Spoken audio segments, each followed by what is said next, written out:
And close. And we're there. Good morning, Bob Tassone. Hey, good morning. Good morning. All right. So it is, let's see, Wednesday, October 4th. Date's irrelevant because we're talking about timeless subject matters here, but just for frame of reference. And it's been a couple weeks since we've had a chance to catch up. We were just chatting a little bit about, vacation trips, travels, and so forth. And I am doing my best, Bob, to ensure that life is enjoyable for me. And, sometimes conditions and circumstances It's a don't balance. allow us. You got to balance it. You got to balance things out, right? So you Yeah. can't work all the time. No. And, we work a lot. I know you work a lot. But I also acknowledge that I'm not getting any younger. So life is for me. I enjoy doing things outdoors and I challenge myself. I challenge myself to participate in things that some people might. Connection is timed out. I think we're live. Yeah, we are. Okay.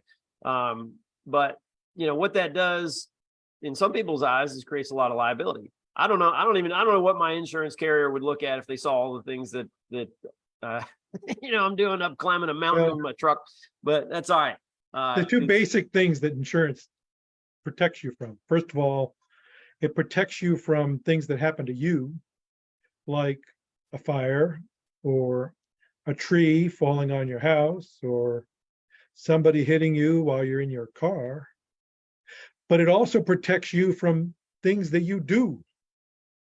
Right. Because sometimes you can do something to hurt someone else. Intentionally or unintentionally. Well, hopefully it's not most intentional. of us, Yeah. Most of us, I would argue, have no desire to harm anyone else. Yeah. Now, I put it to I put it to the good side of human nature to say most of us do not wish to harm anyone else.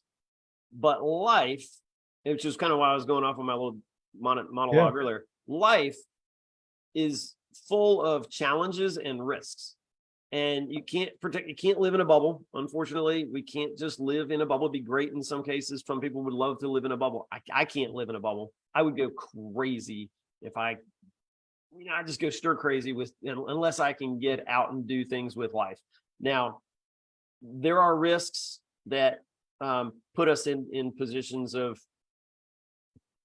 liability. And you have ways of being able to make sure that your assets are protected. And particularly, if you don't own a whole lot of things, then there's not a whole lot to worry about protecting. But as you begin to accumulate wealth, as you own a home, as you maybe own multiple properties, as you own, if you operate or drive a car, then you're taking risks every day with that kind of thing. So short of not owning a car, not owning anything, living in a bubble, you need some protections. So you want to talk a little bit about umbrella policies, liability right? is one of those things that can be real or it can be alleged. It's like you can be guilty of a crime or you can be alleged to have committed a crime. And so when you have a liability situation, maybe it was your fault and maybe it wasn't. But if you're accused of doing something that hurts someone else, it can be an expensive problem, even if you're not responsible for what happened. Right. And how do you protect yourself?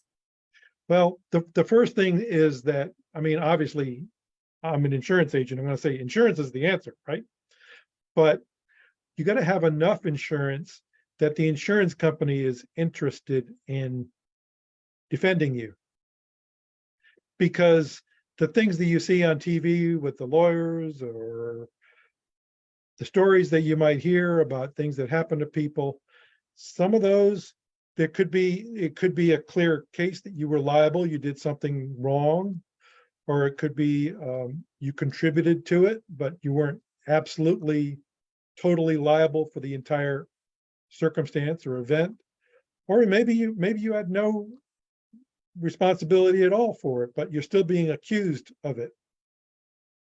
And so in any of those cases, it's your liability limits on your home policy, on your car insurance policy, that are there to defend you from a liability claim or to pay someone if there is a legitimate liability claim.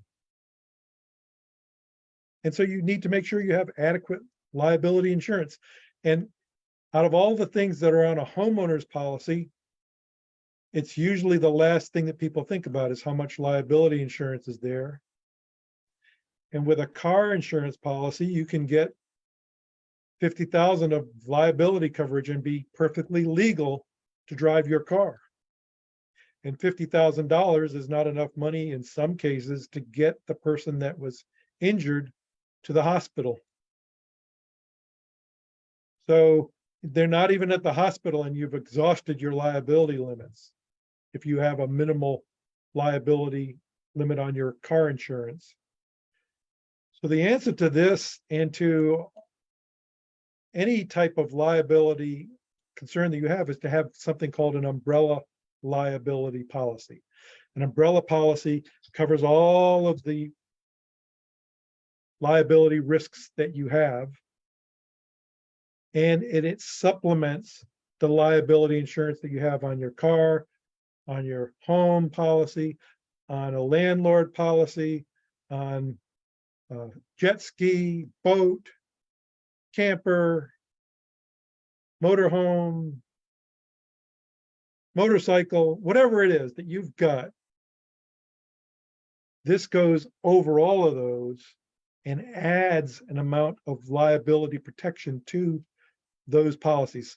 So if you have a base of 300 or 500,000 of liability on those policies, you can add another million or 2 million or more of liability coverage under an umbrella policy. And those things are important for folks to understand, particularly as you build assets, as you build wealth.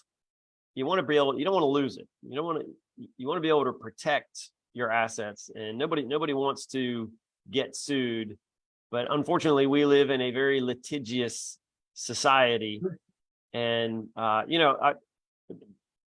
as we were in the car, I faced a situation. I was in Richmond, driving on 64 through downtown. In the section where you're coming from, heading east, and you face that downtown area where 64 and 95 kind of merge, and then it diverges. So you gotta get into the right hand lane, and there are actually 2 lanes that make the exit. You're coming into 4 lanes on I-64. You got to get into the right 2 lanes to make the merge on to stay on 64, and it goes right past the city downtown, and then you got to merge back on and take a left. Well, I was in the left third lane to the left, and there were 2 lanes, and traffic was separating, and I was accelerating to get into the lane with my blinker on, and a vehicle behind me intentionally pulled up next to me to force me out of the lane. Like, he had all the space in the world, and he forced the situation to, and he was in an Audi or something like that. I'm in my SUV. Like, look, dude. First thing, let me help our listeners. A blinker is Northern for turn signal. So you got the blinker thing down. I got the blinker. Yes, I mean I'm coming up, and unfortunately we're coming up to a spot where if I keep going in the direction I'm going, I'm either going to force him off, which I'm not going to do that, or I'm going to hit the Jersey barrier. So I ended up having to break off and go on down to the next exit. But this guy made a decision that he felt like I don't know, some kind of racing move or something like that. But well, he was creating a liability situation for himself, and he was actually forcing. It didn't cause an accident. I was annoyed. You've got to drive defensively, and I'll tell you, just totally off the subject of insurance, it's better to miss the exit than get into an accident. Yeah, exactly. That's what I chose. Miss the exit. I mean, the guy was being a turn around, go to the next exit, whatever. That guy was being a butt. And don't get in an accident. What was interesting is that we were having a conversation in the vehicle, and the guy basically was trying to. He had the opportunity to yield. He had more than the opportunity to yield, and he forced a situation which could have been deadly. And that driver had there been an accident, it could have gotten ugly. But of course, then I have to be able to identify the guy and all this kind of stuff. But he was trying to force a bad situation when all he had to do was yield, and he refused to do so. It's And that's just something that's my soapbox for the day. Yeah. If you're out there and you're trying to cause an accident, you can do it really easily. But if we could just cooperate with each other a little bit more, I think life would be a whole lot better for everybody. Well, but going back to you were saying if you have assets, you need to protect them, but also if you have income.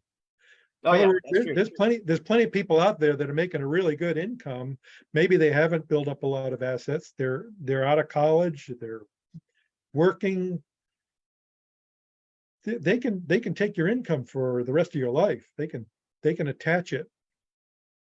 And so this can be a mistake that can affect you for the rest of your life if you don't have liability coverage that's adequate and adequate enough that the insurance company is interested in defending you. And I want it to be their problem, not my problem.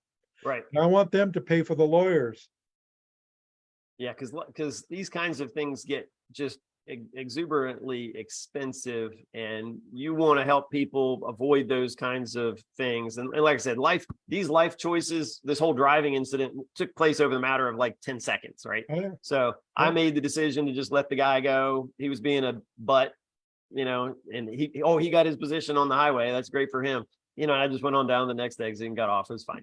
But the point is, we find ourselves in these potentially dangerous environments, and decisions have to be made instantaneously and very quickly. We face, in a given day, humans face thousands of decisions every day.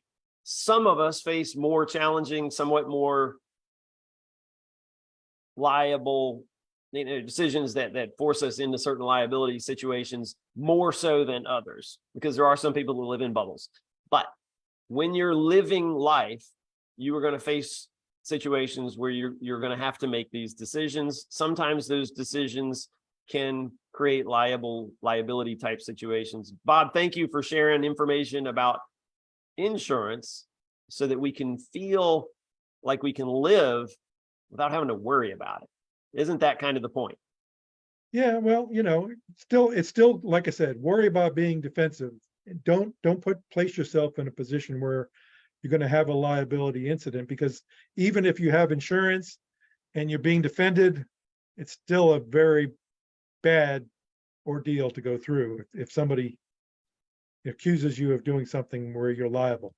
Exactly. But yeah, insurance can help you sleep better. Sure.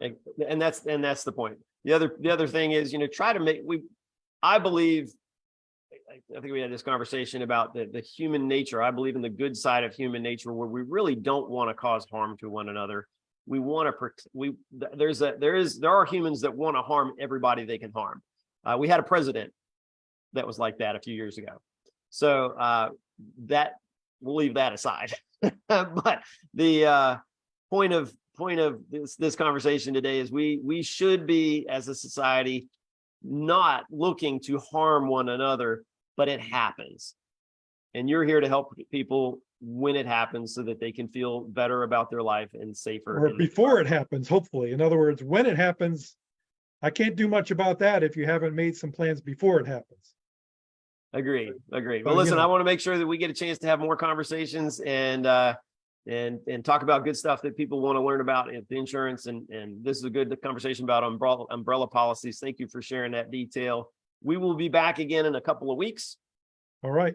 Like I said, I will be enjoying a little bit of a vacation next week. I'll be in Myrtle Beach, and be a good time. So, all right, John. Thanks so much. Take care. Thanks, Bob. Bye. Bye.